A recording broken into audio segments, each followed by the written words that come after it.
채널 고정! 본방사수! 꽤 친근한 이 단어가 어쩌면 사라질지도 모르겠습니다. 대신 이런 말들은 더 익숙해지겠죠? 쭈떼꾸알! 현타가 오네요. Z세대의 TV 이용률이 급격하게 떨어지고 있다는 건 이미 아실 거예요. Z세대에게 TV는 닌텐도를 하거나 플스를 하거나 OTT 서비스를 시청하는 큰 모니터 정도로 많이 쓰이죠. 저도 요즘 TV를 틀면 본방 시청보다는 넷플릭스, 티빙 같은 OTT 서비스를 훨씬 많이 이용하거든요. 근데 Z세대는 TV 본방 사수는 안 하면서 유튜브 최초 공개나 트위치 라이브는 알람 설정까지 해서 본다고 하더라고요. 또 TV 홈쇼핑은 채널을 돌리면서 라이브 커머스는 열심히 이용한다고 합니다. 심지어는 상품이 매진돼도 그 컨텐츠를 계속해서 보고 있다고 하더라고요. 본방 사수는 안 하면서 최초 공개는 챙겨보는 이유, 대체 뭘까요?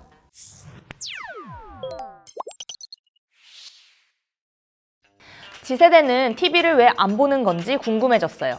그래서 Z세대 네트워크, Z워크에게 물어봤습니다. 개인적으로 이상했던 지점은 바로 이 부분인데요. 분명 공개적인 곳에서 취향이 드러나는 게 부담스럽다고 했는데 저희가 조사한 사례는 그 반대였거든요. 대학내일 20대 연구소에서 Z세대의 유튜브 시청 행태에 대해 조사했는데요. Z세대가 유튜브를 볼 때 가장 많이 하는 행동은 댓글을 보거나 실시간 채팅을 하면서 시청자 반응을 확인하는 것이라고 합니다. 그 외에도 콘텐츠를 함께 보고 싶어 하거나 소통을 하고 싶어 하는 사례, 이렇게나 많았는데요. Z세대는 지난 여름 도쿄올림픽 경기를 볼 때 채팅창에 함께 모여서 올림픽을 즐겼고요. OTT 파티 기능이나 채팅을 하면서 영상을 보는 행위는 더 이상 낯선 게 아니기도 합니다. 심지어는 디스코드로 통화를 하면서 넷플릭스를 보기까지도 한다니까요. 최근엔 Z세대 사이에 새로운 문화도 생겼어요. TV 종료 후에 그들만의 뒤풀이를 한다는 건데요. 플레이리스트 유튜버 한라봉은 문명 특급 컵눈명이 끝난 뒤 뒤풀이 컨텐츠를 만들었습니다. 방송이 끝나고 아직 흥이 다 가시지 않은 시청자들이 한 1만여 명 가량 모였다고 해요. 댓글로 떼창을 하면서 새벽 1시, 2시까지 놀았다고 합니다. 이렇게 Z세대는 인기 있는 프로그램을 유튜브로 가져가 세계관을 더 넓히기도 하는데요. 최근 환승연애, 스트릿 우먼 파이터 등의 프로그램이 큰 인기를 끌었죠. 기성세대가 TV를 보고 마는데 그쳤다면 Z세대는 이 컨텐츠를 유튜브로 다시 가지고 와서 패러디를 하거나 2차 영상을 제작합니다. 이것 역시 일종의 뒤풀이라고 볼 수 있죠. TV가 일방적으로 소통을 하는 플랫폼이라면 Z세대는 양방향 소통을 위해 TV 컨텐츠를 다른 플랫폼으로 옮기고 있는 현상. 같이 놀기 좋은 환경을 만들고 함께 즐기는 이 문화는 Z세대에게 매우 자연스러운 현상입니다. 결국 Z세대는 거실이 아닌 온라인에 모여서 양방향으로 떠들면서 같이 즐길 취향 찰떡 친구를 찾고 있던 게 아닐까요? 이런 댓글과 소통 문화를 감지한 유튜브는요, 요 업데이트를 진행하기도 했습니다. 취향이 맞는 친구를 찾아 소통하는 Z세대의 특성, 감이 좀 잡히시나요? 그렇다면 이들은 대체 어디에 모여 있을까요? 2022년 티콘에서 주목하고 있는 곳은 바로 카카오톡 오픈 채팅방입니다. 일명 옵챗이라고도 하는데요. Z세대가 유독 이 옵챗방에 아주 익숙한 세대라고 합니다. 10대의 오픈 채팅방 경험률은 무려 62.9%에 달한다고 합니다.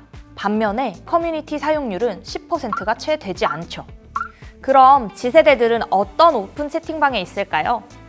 초중고 수다방 반모 필수, 20대 수도권 수다 정모방, 이렇게 또래들과 소통할 수 있는 방에 대부분 모여 있었다고 합니다. 30대는 주로 주식 오브 레전드, 인생 독서 모임과 같이 정보 기반 방에 있었던 거에 비해서 아주 대조적이죠. 추가로 나이나 지역 기반 외에도 20대가 많이 이용하는 옵챗방 키워드, 그 중에 하나가 채용인데요. 여러분은 취업 준비하실 때 주로 어떤 커뮤니티에 계셨나요? 아마 X세대와 M세대인 여러분이라면 익숙한 곳은 저랑 같으실 것 같아요. 독취사, 취뽀 이런 카페 커뮤니티겠죠? 하지만 요즘 Z세대는 오픈 채팅방에 더 찐 정보가 모여있다라고 이야기한대요. 같이 취업 준비하는 친구들과 옵챗방에서 함께 이야기하고 정보를 나누다 보니까 여기가 더 광고도 적고 동질감도 더 느껴진다라고 하더라고요. 특히 실시간으로 유용한 정보를 간편하게 볼 수 있고 푸시가 오고 속도도 더 빠르기 때문에 선호한다고 합니다. 때문에 합격한 뒤에도 이 옵체빵을 나가지 않고 남아서 계속 정보 공유를 한다고 하더라고요. 이미 일 잘하는 브랜드라면 지세대 특성을 활용해 발빠르게 움직이고 있었겠죠? 그 중에 몇몇 사례를 소개해드리려고 합니다. 일상을 공유하는 24/7 옵체빵, 바로 러블리마켓입니다. 저희가 지난 티콘에서도 살짝 소개해드렸었는데요. 러블리마켓 옵체빵인 러마 단톡방은 현재 200여 명의 지세대가 활발하게 활동 중이라고 하더라고요. 하루에 적게는 300개, 많게는 1000개까지. 늦은 시간, 새벽 3, 4시까지 대화가 이어질 때도 굉장히 많다고 해요. 또래끼리 모여있다 보니까 브랜드와 관련된 패션 얘기만 있는 건 아닙니다. 친구, 연애, 학업 고민까지 아주 일상적인 이야기를 계속하고 있는 거예요. 그러다 보니까 옵체빵에서 친구를 사귀고 오프라인 마켓도 같이 갈 수 있다고 하더라고요. 다음 유형은 필요에 따라 만들어지고 사라지는 펑 옵체빵인데요. 이 유형의 특징은 일정 시간이 지나면 사라진다는 점입니다. 예를 들어요, 특정 주제에 따라서 모이거나 특정 목적에 따라서 모여서 함께 즐기고 그 기간이 끝나면 펑 하고 사라지는 건데요. 여러분이 장기 운영의 리스크가 조금 더 고민되신다 라고 한다면 이 방법을 사용해 보시는 것도 좋을 것 같아요. 실제로 이런 단기 옵체빵은요, 팬 로열티 형성에 아주 효과적이라고 합니다. 잠깐 만들었다 사라지는 만큼 오히려 희소성이 있고요. 그렇지만 계속 만들어지기 때문에 참여자들이 소속감을 더 강하게 느낄 수 있다고 하네요. 마지막 유형은요, 찐팬 육성방 옵챗입니다. 옵챗방을 통해서 찐팬을 만들어가는 과정도 굉장히 중요한데요. 대학내일 20대 연구소에서 운영하는 제트워크를 예시로 들어볼게요. 제트워크는 지세대 참여자들이 모여있는 오픈 채팅방이에요. 저희는 여기서 설문조사를 진행하기도 하고 기성세대가 궁금한 점들을 묻고 이야기하기도 합니다. 그런데 단순히 묻기만 하는 건 아닙니다. 예를 들어요, 지세대가 좋아하는 아이템, 요즘 트렌디한 아이템이 뭐야? 라고 물어봤다면 이후에 해당 아이템을 이 제트워크들을 위한 깜짝 선물로 준비해서 이들의 마음을 사로잡기도 한다는 거죠. 일부 브랜드에서는 이미 팬톡방이나 옵체빵 한정 설문조사를 통해서 의견을 받고 관련된 아이템을 출시해서 열광적인 반응을 얻기도 했습니다. 대학내일 사옥 근처에 녹기전에라는 젤라또 가게가 있는데요. 얼마 전부터 종종 지세대 사이에서 이 가게가 언급되더라고요. 염리동에 위치한 그냥 작은 가게인데 말이죠. 알고 보니까 녹기전에라는 옵체빵이 있더라고요. 그래서 여기서 투표를 받아서 찐팬 헌정 메뉴를 만들거나 선 예약 판매를 하거나 하는 등 옵체빵이 브랜드 운영에 아주 적극 활용되고 있다고 합니다.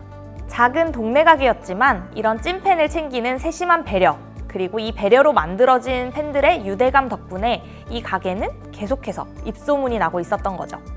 지세대는 취향과 또래성을 기반으로 다양한 모듈처럼 관계를 맺는 취향 모듈러가 아닐까 싶습니다. 파티. 이 단어를 보시면 여러분은 어떤 게 떠오르시나요? 사람들이 북적북적 모여서 함께 놀고 먹고 즐기는 그런 파티를 떠올리시면 안 됩니다. 지세대가 떠올리는 파티는요, 그걸 넘어서 친구랑 만나서 콘텐츠를 즐기는 사소한 만남 모두를 포함한다고 하더라고요. 만약 파티라는 단어를 듣고 줌파티, 넷플 파티, 왓챠 파티, 게임 파티원 등이 떠올랐다면 오늘 이 컨텐츠를 통해 지세대에 한 발짝 더 가까워졌다고 볼 수 있겠네요.